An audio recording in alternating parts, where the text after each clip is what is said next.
किसी भी कानून को समझने के लिए सबसे पहली और सबसे जरूरी बात क्या होती है? भाई यही ना कि वो लागू कहाँ होगा, किस पर होगा। आज हम भारतीय न्याय संहिता 2023 यानी बीएनएस की पहली 5 धाराओं को समझने वाले हैं। यही वो धाराएं हैं जो इन बुनियादी सवालों का जवाब देती हैं और इस पूरे कानून की रीढ़ की हड्डी हैं। तो ये वो 3 बड़े सवाल हैं जिनका जवाब बीएनएस के पहले 5 सेक्शन देते हैं। चलिए एक एक करके समझते हैं कि ये नया कानून अपनी हदें, अपनी बाउंड्रीज कैसे तय करता है। तो शुरुआत करते हैं बिल्कुल बेसिक से, सेक्शन 1 से।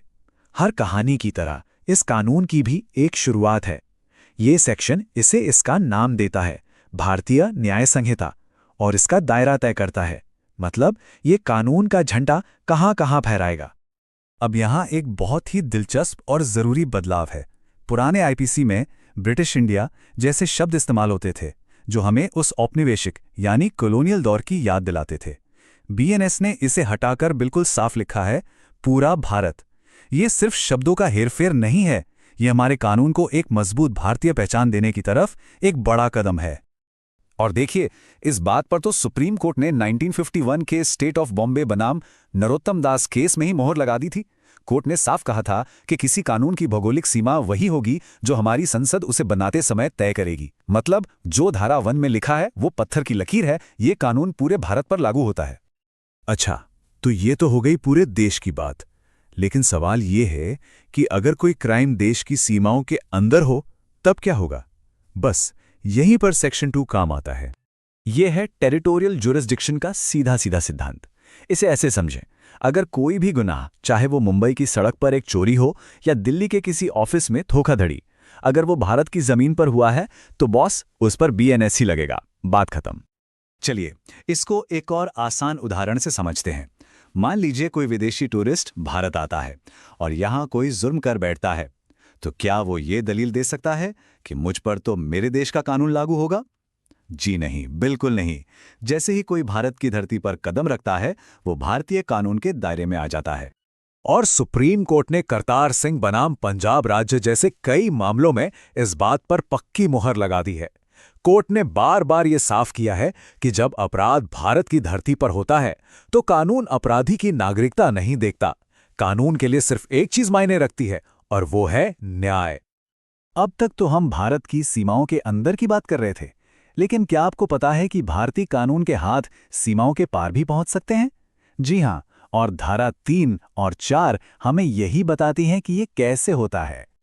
इसका मतलब सीधा है, अगर कोई भारतीय नागरिक, मान लीजिए दुबई या लंदन में, कोई ऐसा जुर्म करता है जो भारत में अपराध माना जाता है, तो जब वो भारत लौटेगा तो उस पर यही मुकदमा चल सकता है। मतलब कोई अगर भारतीय है तो भारतीय कानून दुनिया में कहीं भी उस पर नजर रखता है। मुबारक अली अहमद का केस इसी बात को बहुत अच्छे से समझाता है। यहां कानून सिर्फ ये नहीं देखता कि एक्शन कहां हुआ, बल्कि ये भी देखता है कि उसका असर, उसका इम्पैक्ट कहां पड़ा।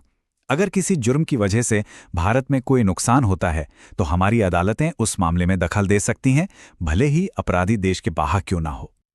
अब ये एक बहुत ही मजेदार कानूनी कॉन्सेप्ट है। इसे कहते हैं लीगल फिक्शन।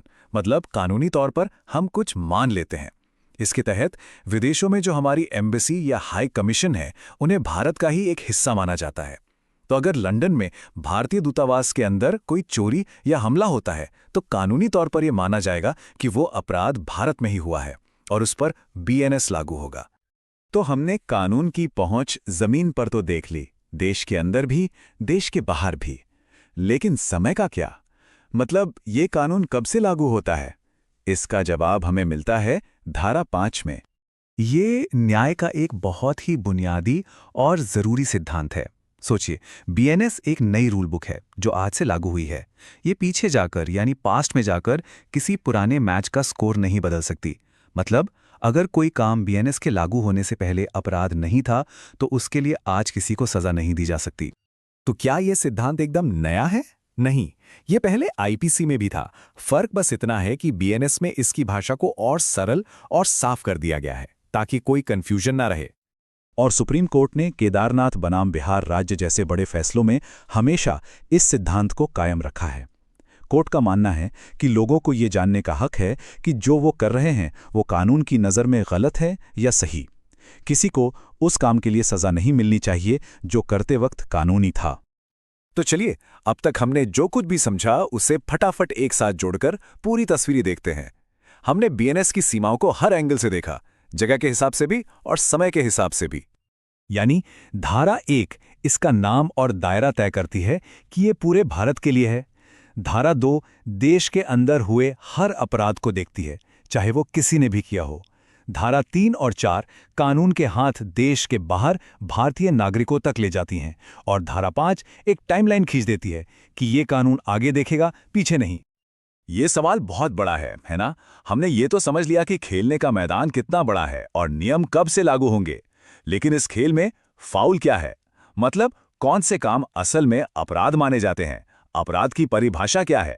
इसी सवाल का जवाब हम अपने अगले विश्लेषण में ढूंढेंगे।